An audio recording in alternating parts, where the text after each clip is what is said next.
সকলকে শুভ সন্ধ্যা জানিয়ে আজকের এই ভিডিওটি শুরু করছি। এই ভিডিওতে আমি উত্তর দেওয়ার চেষ্টা করব সেই প্রশ্নের যে প্রশ্নটি আপনার মাথার মধ্যে খুব ঘুরপাক খাচ্ছে, যে 40তম বিসিএসে এত ক্যান্ডিডেট কত নম্বর পেতে হবে প্রিলিমিনারি পরীক্ষায় পাশ করতে।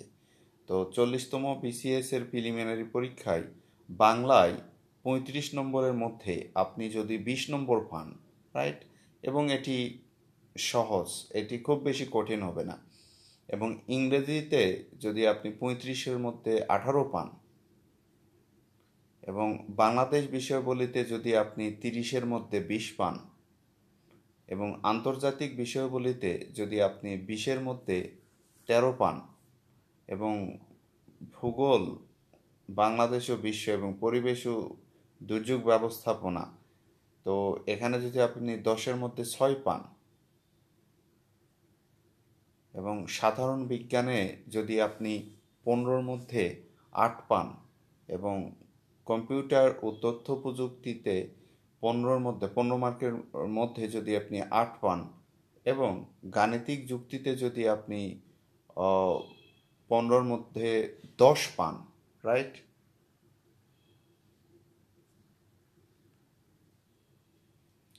এবং মানসিক দক্ষতায় আপনি যদি 15-এর মধ্যে 8 পান, এবং নৈতিকতা, মূল্যবোধ ও সুশাসন এই বিষয়টিতে যদি আপনি 10-এর মধ্যে 5 পান, তাহলে আপনি টোটালি পাবেন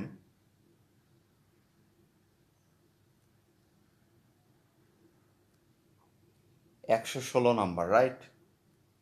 আপনি টোটালি পাবেন 116 নাম্বার। এর মধ্যে বাংলায় আপনি 20 আমি ধরেছি, ইংরেজিতে 18, বাংলাদেশ বিষয়াবলীতে 20, আন্তর্জাতিকে 13, ভূগোলে 6, সাধারণ জ্ঞানে 8, এবং কম্পিউটার আর তথ্য প্রযুক্তিতে 8, আর গাণিতিক যুক্তিতে 10, এবং মানসিক দক্ষতায় 8, আর নৈতিকতায় 5। এই 116 নম্বর আপনি পাবেন যদি এইভাবে যদি আপনি নাম্বার পান। তো এখন প্রশ্ন হলো, 116 নম্বরে কি প্রিলিমিনারি পরীক্ষায় পাশ করা সম্ভব?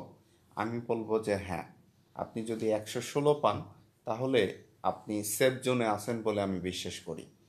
তো এবার কিন্তু 30তম বিসিএস এবার কিন্তু 40তম বিসিএস এ ক্যান্ডিডেট সংখ্যা হচ্ছে 4,12,000, রাইট, আর পদ আছে হচ্ছে 1,903 জন।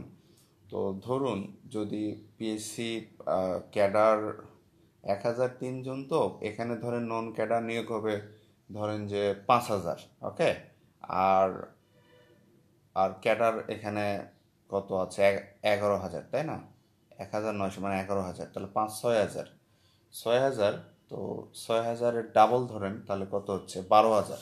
তো ধরে রাখেন যে 10,000 ক্যান্ডিডেট প্রিলিমিনারিতে টিকানো হবে, ঠিক আছে।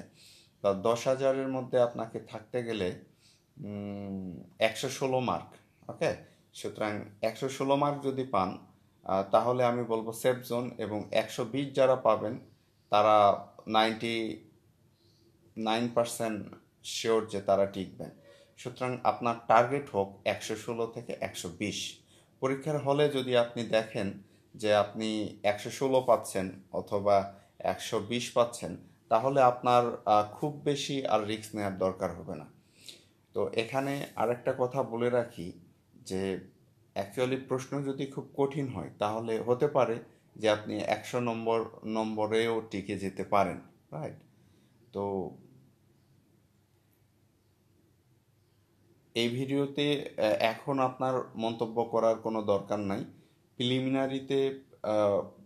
প্রিলিমিনারি পরীক্ষা যখন রেজাল্ট হয়ে যাবে তখন আপনি কমেন্ট করে জানাতে পারেন যে আমার এই আইডিয়াটি সঠিক না ব্যাঠিক। আপাতত কোনো প্রকার কমেন্ট করার কোনো প্রয়োজন নেই। So thank you for viewing this video. Be well.